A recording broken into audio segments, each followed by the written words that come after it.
Okay, so dahil nga ito ay medyo lumalabas pa lang na ngayon, dahil walang katibayan, parang ano lang, chismis pa lang. Kaya hindi pwedeng sabihin na kasama yung ibang mga senador, hindi pwede talagang pangalanan. Pero mga kababayan, etong si Mayor Magalong ay, ito nga po, dahil dyan sa bibigyan nga po ng pagkakataon si Bryce Hernandez na hanapin yung mga katibayan po na yon. Naniniwala si Mayor Magalong na tell all itong si Bryce Hernandez handang makipag-cooperate. Kita nyo naman, lahat ng mga sasakyan niya, motor niya, ay isinorender niya na po.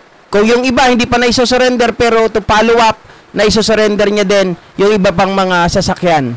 Bryce, no? Mr. Okay. Hernandez, very relevant yung kanyang mga revelations niya. And to cut it short, talagang tell-all siya. Oo. And he continued to cooperate with us para talagang ma-identify palalo yung iba pang mga sangkot. Okay. Mayor, may nabanggit ba siya? Maganda nga yun Ma'am Estelito Ortiz yung katangahan ni Bato, yun ang nagpapalaglag sa mga kasamahan niya. 2 beses na yan. Di ba? Nung una yung sa 2016. Tapos ngayon naman, itong kay Joel Villanueva, nahagilap tuloy sa unprogram funds. Basta masasabi ko lang is Jasmine Vasquez. Hi, Tita Josephine. Politicians? Marami siyang nasabi sa amin ng mga detalye pa na hindi niya nabanggit sa ibang forum. Ayan. And medyo mas marunong pa sir yung sabihin na sinabi niya dito. Yes. Mga detalye, very relevant, very sensitive information. Oh. How would you describe? Very relevant, very sensitive information. Hindi niya pa nasasabi doon sa Senado, maging sa Kongreso. And sabi ko nga mga kababayan, very unfortunate na wala nang mangyayaring investigasyon sa Kongreso. Wala nang wala nang Infracom para imbestigahan po yung nasabing flood control anomalies. Wala na, tinigil na po nila. Yung information na binigyan niya in terms of investigation. Magandang lead ito para sa mga investigador. Okay. Additional mga politicians, Mayor. Dinig yung lakas ng ulan. Okay lang yan. No, but are there any additional names? Businessman, politicians? Basta may marami kaming mas magagandang lead pa. Sir, other than this car, may mga talaga... Meron pa yung Ano pa po yun? turn over yung Ferrari na worth 50. Mamaya ba punsalan, Luz Biminda Martinez? Tapos Lamborghini na which is worth about between 30 to 40 million. Wow! May mga motorcycles pa siyang bibigay sa amin. Well, May specific ba siya? guys, tanungin ko sa inyo, kung kayo po ba ang tatanungin, halimbawa, ako kasi may sagot na ako Kung kayo ang tatanungin, sino ang mas karapat-dapat na maging state witness na ipasok sa sa witness protection program? Pagpipilian po, syempre mga kababayan, si Diskaya, mag-asawa, 1. Number 2, si Bryce Hernandez. Number 3, mga kababayan, si Henry Alcantara. Okay? Sino ang bet ninyo? Sino ang karapat-dapat na maging state witness under witness protection program? Okay, sige, sagutin para pare-parehas lang po tayo mga kababayan. At syempre, lagyan nyo na rin ng konting paliwanag kung bakit, di ba? Hernandez, sabi ni Sir Ricardo. Sir Odi Lennon, si Bryce. Okay. Nawala sa script. Si Bato. Ayun, yung umamin at nagbalik ng ninakaw chess master. Si Bryce, sabi ni Kabsat, Miss Calderon. Bryce Hernandez, Bryce. Okay. Pare-parehas naman tayo. Hindi. Dominador de Guzman si Villanueva. Ako si Bryce Hernandez, mga kababayan. Bakit? Kasi pag tinanong mo siya, hindi siya yung wala yung pride sa kanyang sarili. Okay? Pag tinanong mo siya, talagang masasabi mo, hindi rin 100% na ano hindi 100% naman nagsasabi siya. Sabi ko nga, ang talagang mali niya dito, yung i-deny niya yung pangalan niya na Marvin de Guzman doon sa casino. Pero yung iba, wala na ako nakikita, mga ka-GP Natics. Etong si Bryce, nung tinanong siya kung ikaw ba ay willing pumirma ng waiver para mahalungkat natin, 'di ba? Yung salin mo at yung mga itinatago mo pa na syempre kaperahan 'yan pag sinabing waiver, mga kababayan, bibigyan mo ng tsansa ang mga investigador para makita, ma-see-through yung itinatagong yaman. 'Di ba? Lahat 'yan, lahat ng bangko mawi-waive yung bank secrecy law sa kanya. Makikita nyo doon, mga kababayan, that he is willing to cooperate. Walang kaabog-abog Walang second thought. Oo. Pero itong si Alcantara, ang sagot niya, may karapatan naman po siguro ako para tumanggi, para napirmahan yung waiver.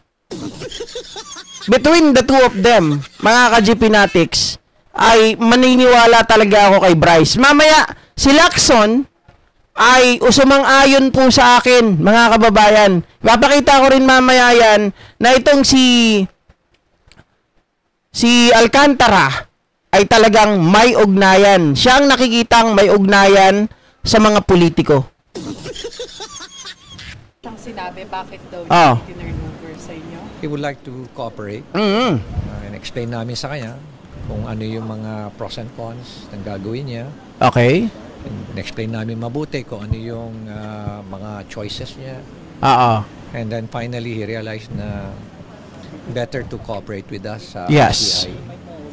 Kaya talagang very free-flowing yung mga information Oo. na binitawan niya. Mayor, did he present more proof, more evidence to back his case? Or do we think he's telling Yeah, kaya nga kami kailangan na investigation. Mm-hmm.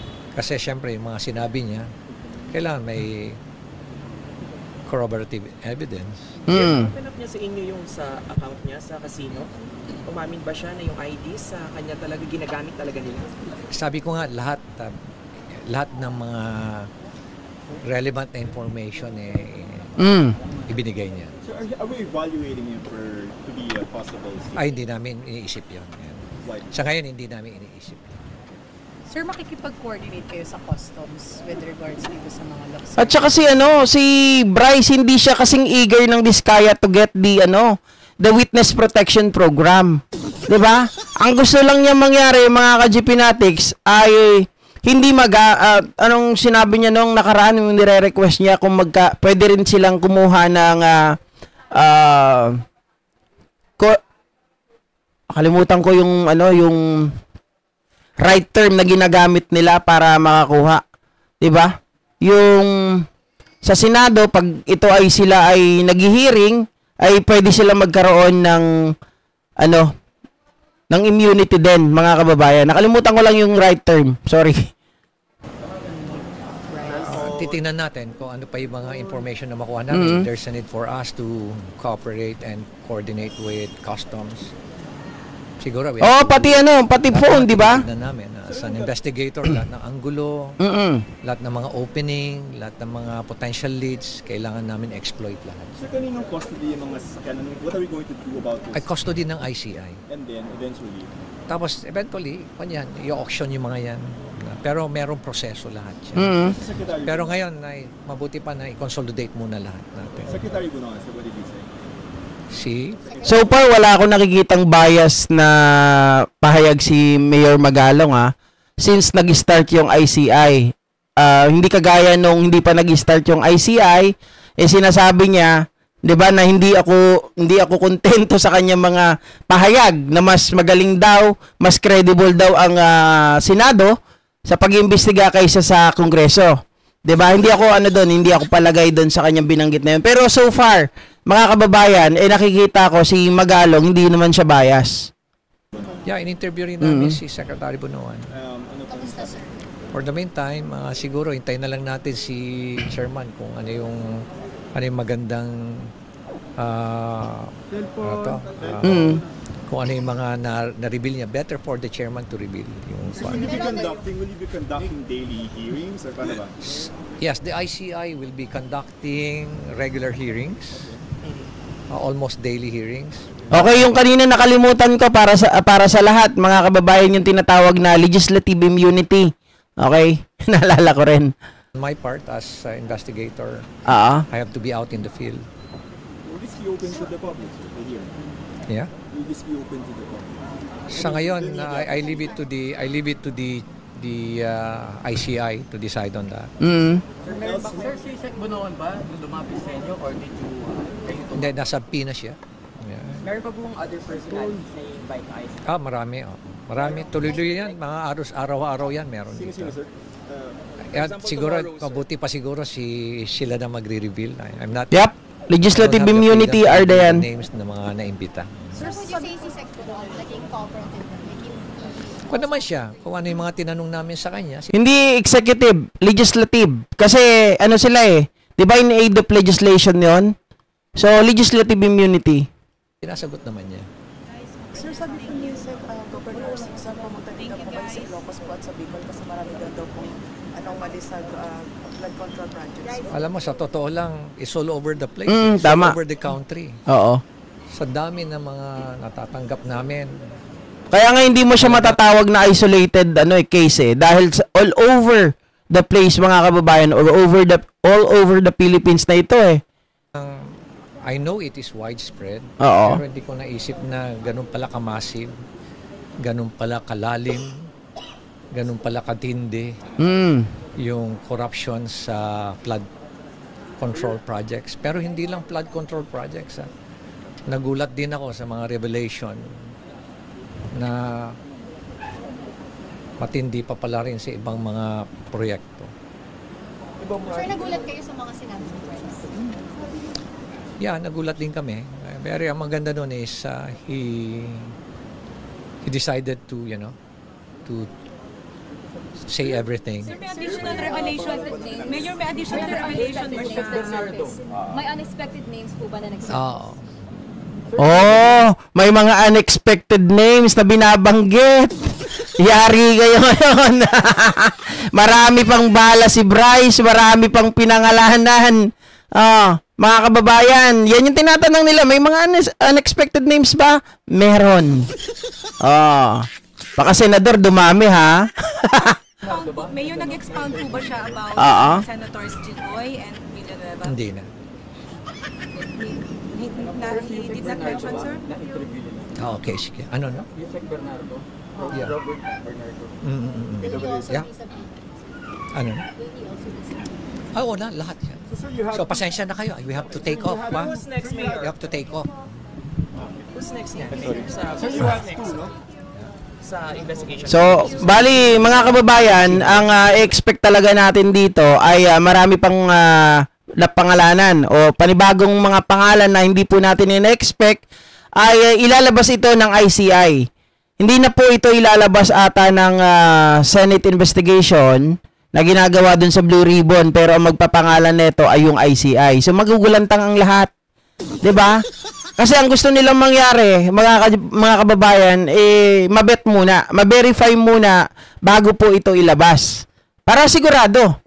'Di ba? Kailangan kasi mag-corroborate lahat ng kanilang mga statement at the same time yung mga documents na hawak. Kaya nga, nagtaka ako bigla nung una hindi pinapayagan si Bryce to mga kababayan na siya po ay makalaya pansamantala para makapaghanap pa ng mga ebidensya. Pero nung siya po ay nakipag-cooperate dito, nung kanya pong itinurn over yung GMC, yung LC300, ay hindi, wala pala, yung LC300 kay ano pala yun, kay Alcantara na iniregalo nila tapos ibinalik. Pero ayun, katakataka mga kababayan, na biglang-bigla dahil siguro nakita nila Magalong, tell all, walang itinatago itong si Bryce. So mga kababayan, in order for him to get all the evidence that they wanted and they are looking for, kailangan po nila na pagbigyan si Bryce, mga kababayan, at ito po ay samahan ng kanyang mga